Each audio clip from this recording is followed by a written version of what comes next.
एक कैकेयी देश था जहां सत्यकेतु नाम के राजा रहते हैं। इन्हीं के प्रताप भानु हुए जो कथा आती है श्री राम जन्म से पहले। भगवान राम का अवतार एक कल्प में इसके कारण हुआ।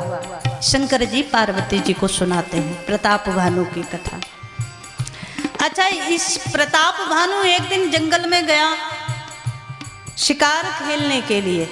इसने बहुत सारे पशु पक्षियों को मारा, लेकिन संध्या समय होने लगा, इसका कार्य पूरा हो गया, लौट कर चलने लगा। उसी समय होना ये चाहिए था कि कहीं तो जीवन में संतुष्टि करोगे, कहीं तो संतोष करना पड़ेगा महाराज। लेकिन जब ये लौटने लगा, संध्या का समय हो गया, तो इसने एक विशाल सूकर को देखा। इसके मन में लोभ आ गया, बस इसे और मार दूं, मेरा काम बन जाए। तो चलते चलते लौटते लौटते अपनी राजधानी को आते आते फिर वापस हो गया जंगल की ओर प्रताप भानु।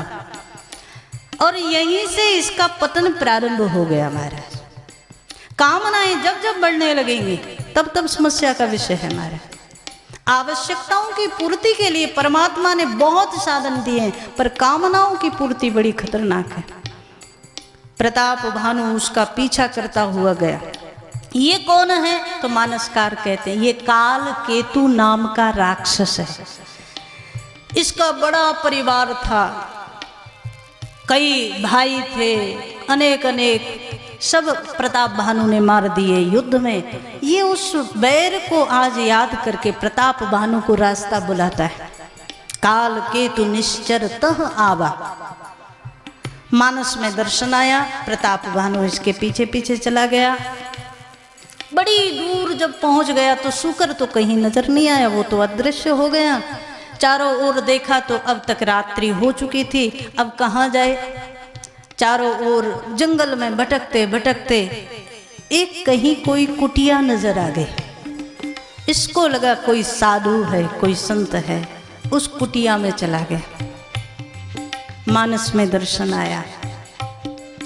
देखो, एक भूल प्रताप भानु से हुई, उस भूल का परिणाम प्रताप भानु का समूल नाश हो गया, समूल पतन हुआ, राक्षस योनि में जाना पड़ा। क्या भूल हुई? संत जन कहते हैं जब काल केतु के भाई बंधुओं को मारा, इसके परिवार को नष्ट कर दिया, पर इसे छोड़ दिया। काल केतु निश्चर तहाँ आवा, काल केतु निश्चर तहाँ आवा। जेहि सूकर होए नृपहि भुलावा, जेहि सूकर होए नृपहि भुलावा।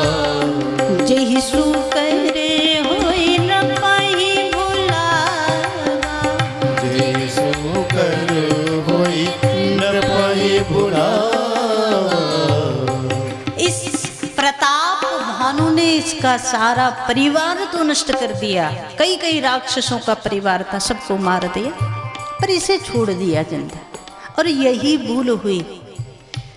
काल केतु राक्षस है, मतलब सीधी सी बात, दुर्गुण साक्षात दोष ही काल केतु के रूप में है।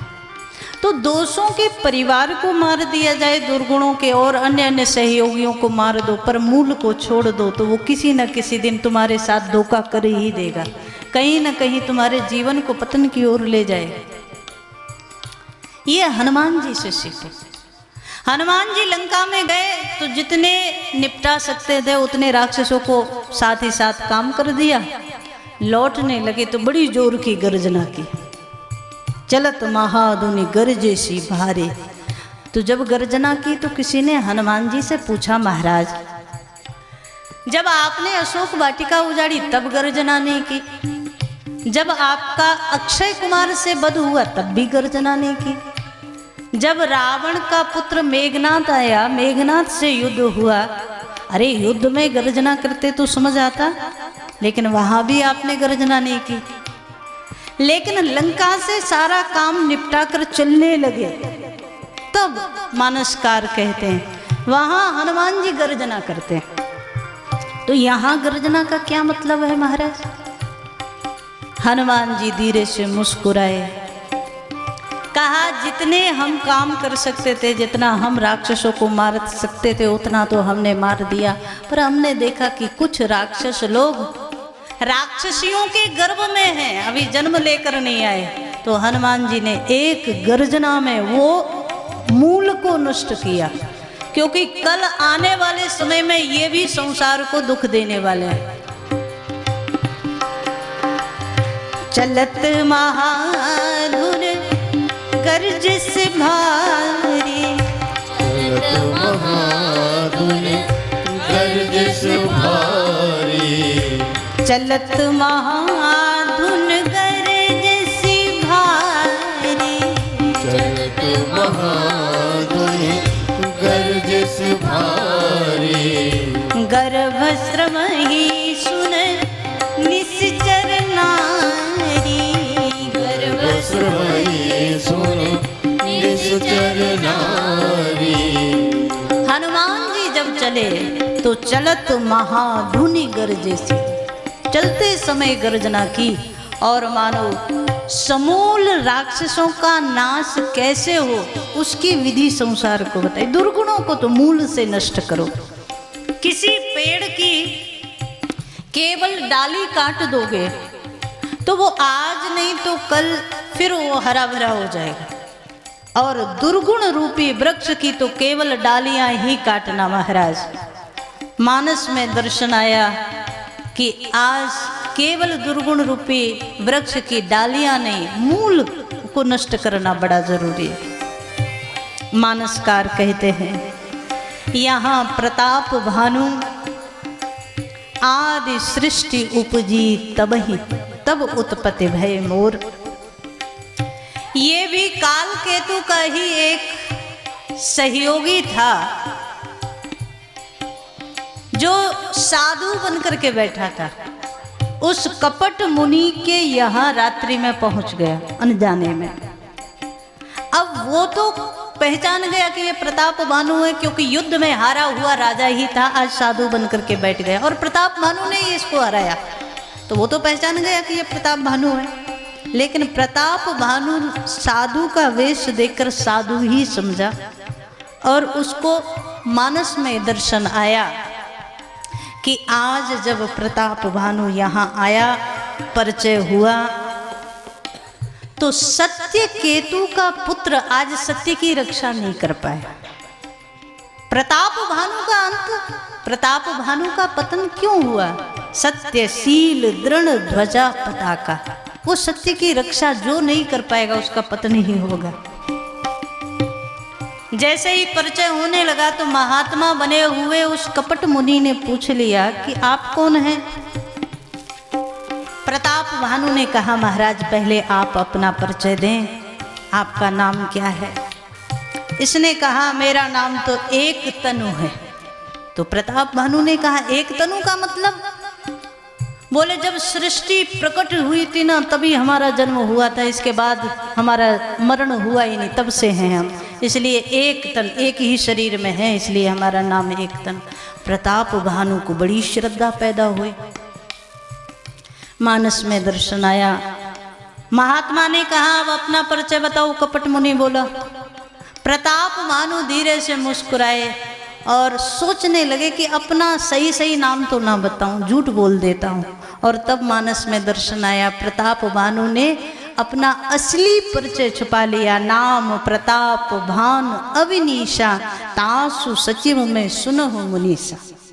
अच्छा एक बात बताओ, अगर प्रताप भानु इनको सच्चे साधु समझ रहे, सच्चा साधु मान रहे, तो छुपाने की क्या जरूरत थी?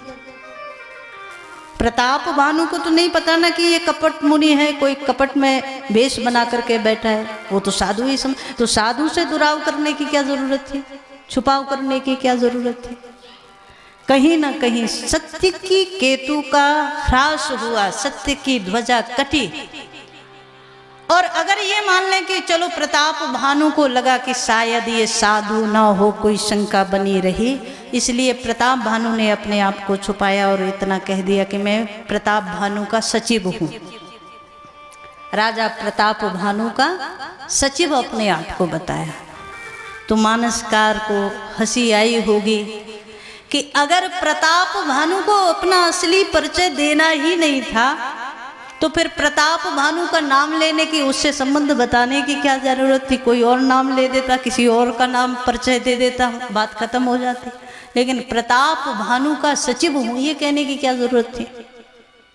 एक बड़ी बढ़िया बात महाराज, जीवन में जब जब सत्य और असत्य के बीच युद्ध होता है तो जय किसकी होती है? सत्य की। जीवन में कभी कभी ऐसा भी हो जाता है कि असत्य और अर्ध सत्य की लड़ाई हो, उसमें विजय किसकी होगी? सत्य तो है ही नहीं। हमने क्या कहा? असत्य और अर्ध सत्य, आधा सत्य मतलब झूठ उसमें मिल गया। तो जब आधा झूठ और पूरे झूठ में हो तो युद्ध हो तो कौन जीतेगा? यकीन मानो उस समय झूठ ही जीतेगा। जब अधर्म और धर्म में अधर्म मिलाकर के युद्ध करोगे ना तो अधर्म जीतेगा। आप कहो कैसे? अरे महाराज एक क्षण के लिए सोच कर देखो, जो व्यक्ति आज तक कभी झूठ नहीं बोला वो आज झूठ बोलेगा तो क्या सही बोल पाएगा? जो दिन में 24 घंटे झूठ बोलता उससे बढ़िया बोल ही नहीं सकता। बोल सकता है? नहीं बोल सकता। जीत किसकी होगी? जब सत्य और असत्य में युद्ध हो तो सत्य विजयी होता है, लेकिन जब असत्य और अर्ध सत्य में युद्ध हो तो असत्य विजयी होता है। और प्रताप भानु की पूरी कथा में यही दर्शन आया कि प्रताप भानु ठीक से झूठ भी नहीं बोल पाए और सत्य भी नहीं बोल पाए। यही समस्या हमारे जीवन में महाराज, सत्य की ध्वजा ना कट जाए। और सत्य कौन है? बोले सत्यमेवेश्वरो लोके सत्ये धर्मः सदा श्रुतः। सत्य केवल परमात्मा राम है। तो विशेष रूप से भगवान के नाम से जुड़े रहें, सत्य से जुड़े रहें। परमात्मा श्री राम के जीवन में जो जो सत्य था वो हमारे जीवन में सब ना आए, थोड़ा तो बना रहे महाराज। परमात्मा के नाम का स्मरण करते हुए आए। भगवान से यही प्रार्थना करें, हमारे सत्य और शील की ध्वजा पताका कभी जीवन से कटे ही ना, दृढ़ रूप से रहे, ऐसी भगवान से प्रार्थना